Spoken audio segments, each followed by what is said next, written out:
सबसे बड़ा शिकार यहाँ का जो दलित है, SC ST EBC कम्युनिटी है या EWS, वो लोग जो आर्थिक तौर वो लोग प्रभावित हो रहे हैं क्योंकि उनके पास पैसा नहीं होता है। लेकिन यह जो सरकार बनी, ये पीठ थपथपाने वाली, मैंने आपको कहा कि पटना में सब चीज़ें हो रही है, लेकिन आज भी भाड़े के मकान में स्वास्थ्य केंद्र चल रहा है। ज़मीन उपलब्ध होने के बाद भी इस कई या 6 बेड का ही हॉस्पिटल था, मतलब 30 बेड का बिल्डिंग का उद्घाटन हुआ, 6 बेड का ही था, उसमें ना डॉक्टर बढ़ाया गया ना पैरा मेडिकल कर्मी बढ़ाया गया। सर स्वास्थ्य विभाग लेकर अगर स्वास्थ्य किस तरीके से यहाँ पर क्या उपलब्ध है, कैसे?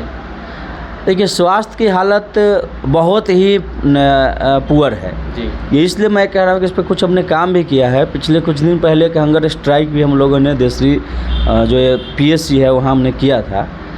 असल में है क्या कि सरकार केवल पीठ थपथपाती है अपने।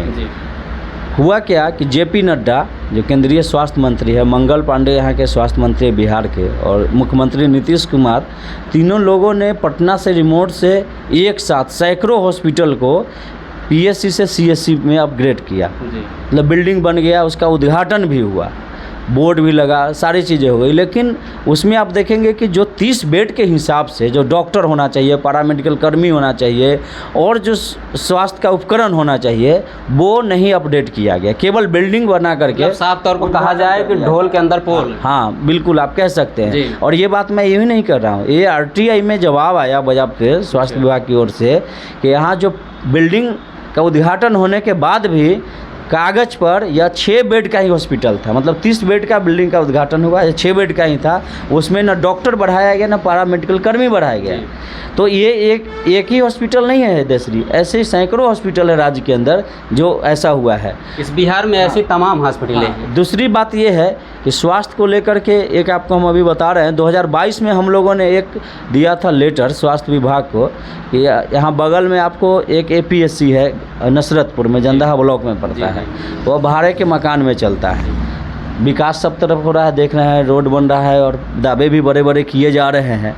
हॉस्पिटल पटना के PMCH को अपडेट किया जा रहा है, एम्स बनाया गया, मेरिन ड्राइव बनाई गई पटना में।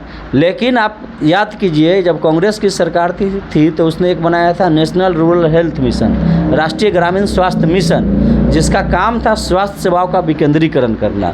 मतलब कि गांव के लोग जो हैं वो शहर तक नहीं जाए, बल्कि उनके लिए सुविधाएं गांव तक उपलब्ध हो, इसलिए NRHM बनाया गया था।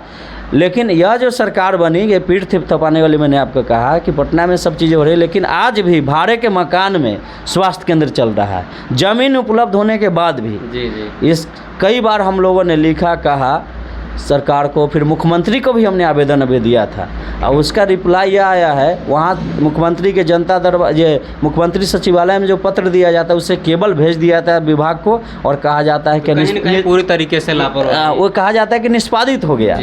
लेकिन निष्पादित क्या, जब काम होगा तब निष्पादित होगा ना, केवल पत्र भेज देते हैं विभाग को, कहते हैं निष्पादित हो गया। यह ऐसा तो नहीं होना चाहिए। तो ये मुख्यमंत्री सचिवालय से जो काम होता है उसमें यह चीज़ दिखाया जाता है। एक आपको मैं पत्र दिखाता हूँ, यह पत्र है आपको नसरतपुर ही अतिरिक्त प्राथमिक स्वास्थ्य केंद्र का, जो ये देखिए, ये 7/5/2025 को लागू हुआ है, ठीक है। इसमें वही बात लिखा गया है कि यह जो है कार्रवाई चल रही है, और इसमें कहा गया समाहर्ता को कि ज़मीन उपलब्ध कराने का जो है फिर से आवश्यक कार्रवाई करे, तो ये कहा गया है। लेकिन आप याद कीजिए सर, आपकी बात को माने कि बिहार की सरकार जो है कागजों में भले ही सब कुछ है, ज़मीनी स्तर पर कुछ भी नहीं है। नहीं, कागज में ये बड़े बड़े काम हो रहा है, कागज में बड़े बड़े काम, हाँ, लेकिन ज़मीन पे नहीं। इसका सबसे बड़ा शिकार यहाँ का जो दलित है, SC ST EBC कम्युनिटी है या EWS, वो लोग जो आर्थिक तौर वो लोग प्रभावित हो रहे हैं क्योंकि उनके पास पैसा नहीं होता है।